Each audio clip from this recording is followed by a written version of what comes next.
Assalamualaikum warahmatullahi wabarakatuh. Alhamdulillah rabbil alamin. Wa bihi nasta'inu ala umuri dunya waddin. Wassalatu wassalamu ala asrafil anbiya wal mursalin. Sayyidina Muhammadin wa ala alihi wa sahbihi ajma'in amma ba'du.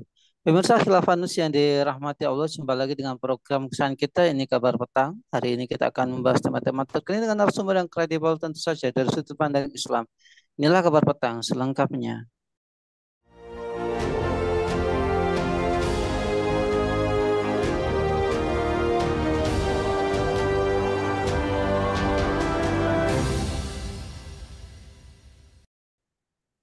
Pemirsa, pemerintah Arab Saudi terus mengebut pembangunan The Line pemukiman dengan konsep kota cerdas yang dirilis pada tahun 2021.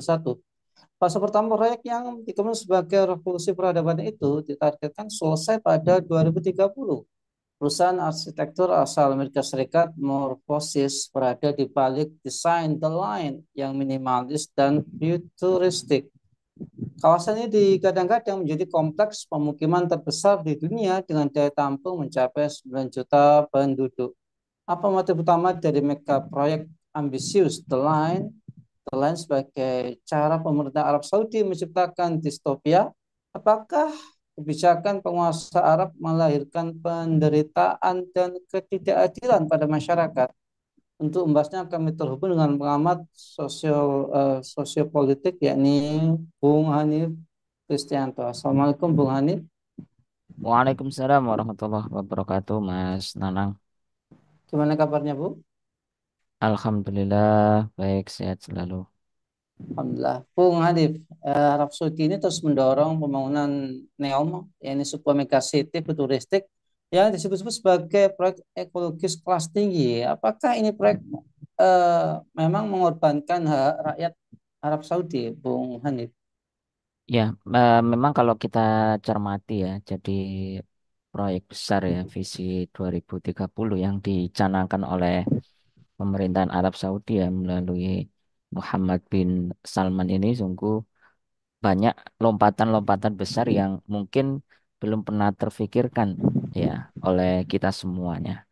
Lebih-lebih kalau kita selama ini sebagai umat Islam ya yang memandang Arab Saudi sebagai sebuah miniatur ya, contoh terkecil dari Islam. Nah, begitu dengan adanya proyek ini ya, yang memang juga ini banyak sekali mendapatkan sebuah kritikan, nah, karena juga mengorbankan hak-hak rakyat.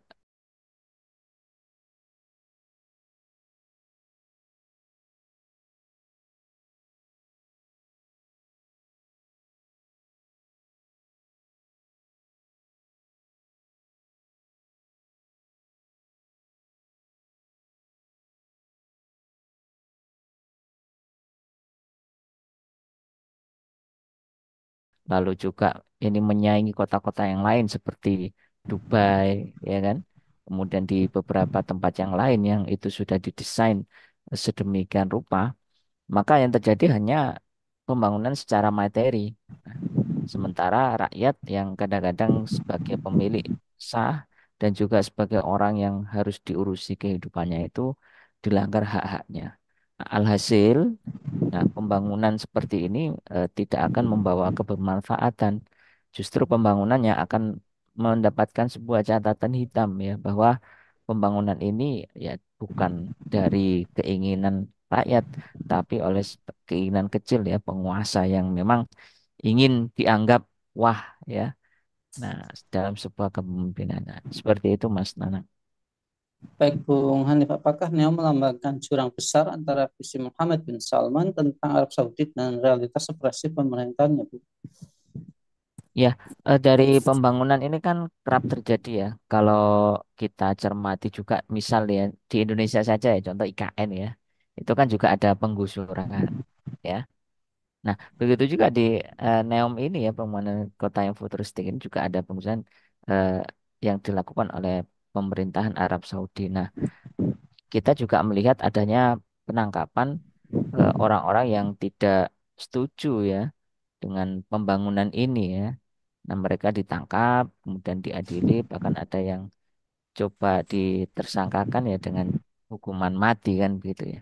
Dan memang The Line ini kan juga bagian proyek Neom yang ya nilainya fantastis ya, sekitar 500 miliar US dollar kan. Dan ini merupakan pembangunan yang kita lihat ambisius ya, tidak hanya represif, tapi juga ambisius kan gitu dari eh, putra mahkota Arab Saudi yakni Pangeran Muhammad bin Salman kan gitu ya. Nah, dan kita coba cermati pula ya jurang antara realitas represif ini kan sangat tampak ya dari bagaimana orang-orang yang ada di sana juga tadi suku Haiti tadi ya juga mendapatkan perlakuan yang demikian rupa gitu ya. Jadi ini kan sangat kita sayangkan ya kalau sebuah pembangunan ternyata menimbulkan sikap represisme, sikap merusak lingkungan misalnya dan juga sikap-sikap yang melanggar hak asasi manusia. Nah,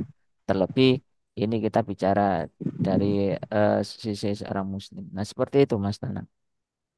Ya, Bung Hanif, apakah untuk memuluskan proyek ini, rezim Arab menghancurkan banyak rumah untuk melaksanakan rencana dari pembangunan kota futuristik tersebut? Kalau memang demikian, apakah ini inovasi atau kota utopis yang penuh kontroversi, Bung Hanif?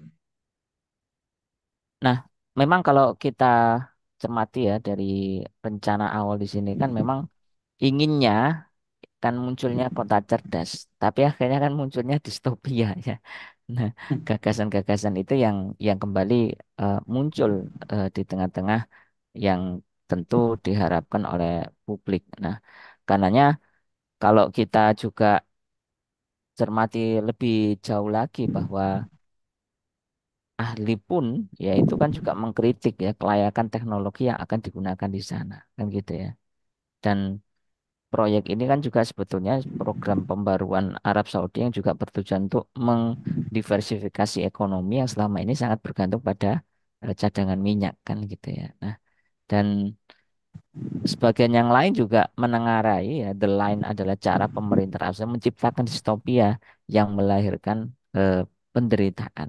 Nah, gitu ya. Nah, dan memang ini juga sangat kita sayangkan ya. Jadi sekali lagi munculnya ambisiusme ya terkait dengan ya mereka harus menghancurkan rumah rakyat, kemudian juga bertindak represif ya bahkan juga beberapa juga laporan dari The Guardian juga melaporkan bahwa Neom ini juga sebagian dibangun di atas tanah suku Khwaitat ya. Jadi salah satu anggota suku itu juga mengatakan namanya Abdurrahim Al-Khwaiti yang pernah menyatakan dalam sebuah video bahwa dirinya juga akan diusir. Tewas tertembak pasukan keamanan Arab Saudi setelah terlebih dulu ya. Ini menurut versi pemerintah mereka melakukan kontak senjata. Nah, dan juga ini memaksa Dewan HAM PBB juga menyalakan tanda bahaya. Ini kontroversi yang sering muncul ya dari rencana pengelola The Line yang akan mengumpulkan dan mengolah data personal milik 9 juta penghuni yang diambil dari gawai dan rumah mereka juga melalui pemindai wajah. Jadi selain juga ada keinginan untuk kota yang futuristik, ternyata juga kota yang tanda kapitalistik kan gitu ya. Semua diatur dan sebagainya dan juga merugikan banyak pihak. Seperti itu Mas Nanang. Baik, eh, demikianlah sebenarnya kita dengan Bung Hanif. Semoga kita mendapatkan banyak manfaat darinya, jadi clear semuanya, dan semoga kita mendapatkan banyak informasi yang bermanfaat. Baik, Bung Hanif sekeluarga, semoga dalam perlindungan Allah Subhanahu wa Ta'ala dan keluarganya dijadikan keluarga yang sakinah, mawaddah, warahmah. Baiklah Amin. pemirsa Ikhlas yang dirahmati oleh Allah, jangan lupa untuk subscribe, like, komen, dan share sebanyak-banyaknya. Semoga menjadi amal kebaikan bagi kita di dunia pun di akhirat. Saya Nasiawan Uduri, sampai jumpa di lain kesempatan dan Assalamualaikum warahmatullahi wabarakatuh.